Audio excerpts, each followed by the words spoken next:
ভারতের ঋষভ পান্থ কিংবা অস্ট্রেলিয়ার অ্যালেক্স ক্যারি থেকে শুরু করে ইংলিশ কিপার জস বাটলার এবার সবাইকে পেছনে ফেলে একেবারে শীর্ষে উঠে পড়লেন লিটন কুমার দাস। ব্যাট হাতে অনন্য এক কীর্তি গড়ে দুনিয়ার সব ব্যাটারদের পেছনে ফেলে সিংহাসন দখল করলেন মিস্টার এলকেডি।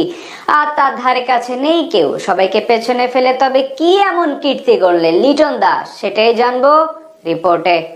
পাকিস্তানের বিপক্ষে বরাবরই ব্যাট করতে যেন একটু বেশি পছন্দ করেন লিটন কুমার দাস। শুধু পাকিস্তান নয়, চাপের মুখে তার ভালো ইনিংস খেলার অভ্যাসটাও যেন পুরনো। সিলেটে তার প্রমাণও দিয়েছেন চলমান টেস্টে, সেখানে ব্যাট হাতে দুর্দান্ত পারফরমেন্স করে এবার ছাড়িয়ে গেলেন ক্রিকেট বিশ্বের অনেক নামকরা ক্রিকেটারদের।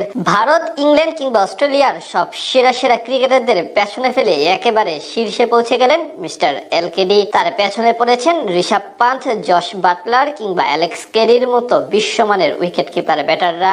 গেল কয়েক বছরে 3 ফরম্যাটে বাংলাদেশের অন্যতম সেরা ব্যাটার লিটন কুমার দাস। ব্যাট হাতে দায়িত্বের সাথে সেই পরিচয় দিয়ে যাচ্ছেন ডানহাতি এই ব্যাটার। দলকে একাধিকবার খাতের কিনারা থেকে উদ্ধার করার পাশাপাশি জবাব দিয়েছেন সব সমালোচনার। তেমনই পাকিস্তানের বিপক্ষে চলমান টেস্টেও দুর্দান্ত করছেন। প্রথম ইনিংসে সেঞ্চুরি করার পর দ্বিতীয় ইনিংসে হাঁকিয়েছেন দুর্দান্ত এক অর্ধশতক। এর মাধ্যমেই দুনিয়ার অনেক নামকরা ক্রিকেটারদের ছাপিয়ে একেবারে শীর্ষে উঠে পড়লেন লিটন। 2020 সাল থেকে এখন অব্দি টেস্ট ফরম্যাটে মিনিমাম 750 রান করেছেন এমন উইকেট কিপার ব্যাটসম্যানদের মধ্যে দুনিয়ার সবার চেয়ে বেশি ব্যাটিং গড় বাংলাদেশের এই ক্রিকেটারের। রানের দিক থেকেও আছেন সেরাদের কাতারে, তার পেছনে পড়েছেন সবাই। এই সময়ের মধ্যে সাদা পোশাকে 31 ম্যাচে 53 ইনিংস ব্যাট করেছেন লিটন, যেখানে 2260 রান করেছেন 43.46 গড়ে। গেল 6 বছরে টেস্টে 750 রান করেছেন এমন উইকেট কিপার ব্যাটারদের মধ্যে তার চেয়ে ভালো ব্যাটিং গড়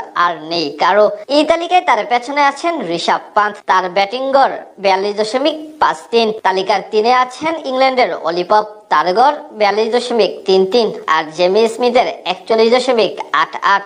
এছাড়া লিটনের পেছনে আছেন পাকিস্তানের উইকেট কিপার মোহাম্মদ রিজওয়ান থেকে শুরু করে Jos Buttler, Quinton de Kock, Alex Carey ও ভারতের লোকেশ রাহুলদের মতো তারকারা। এখান থেকে পরিষ্কার বর্তমানে ব্যাট হাতে কতটা দুর্দান্ত সময় পার করছেন এই উইকেট কিপার ব্যাটার। রানের দিক থেকেও সেরা 3-এ আছে তার নাম। এদিক থেকে 2020 সালের পর এখন পর্যন্ত তার উপরে আছেন কেবল ঋষভ পান্থ এবং অ্যালেক্স ক্যারি, যদিও তারা তার চেয়ে অনেকগুলো ম্যাচ বেশি খেলেছেন। পাকিস্তানের বিপক্ষে এই ম্যাচে অসাধারণ পারফরমেন্সের কারণে মূলত লিটনের এমন উন্নতি। এই ম্যাচে প্রথম ইনিংসে দ্রুত বাংলাদেশের 6 উইকেট হারানোর পর ব্যাট হাতে হাল ধরেন লিটন দাস। সেখান থেকে তুলে নেন ক্যারিয়ারের 5ম শতক। 126 রানের এক দায়িত্বশীল ইনিংস খেলে আউট হন তিনি। এরপর দ্বিতীয় ইনিংসও দারুণ ব্যাট চালান মিস্টার এলকেডি। আজ খেলেন 92 বলে 69 রানের এক নান্দনিক এবং কার্যকরী ইনিংস। লিটনের এমন ব্যাটিং এখন সিলেট টেস্টের চালকের আসনে বাংলাদেশ দল। প্রথম ইনিংসে তার সেঞ্চুরির উপর ভর করে 278 রান তোলার পর এবার পাকিস্তানের বিপক্ষে বড় লিডে এগিয়ে আছে লাল সবুজ প্রতিনিধিরা।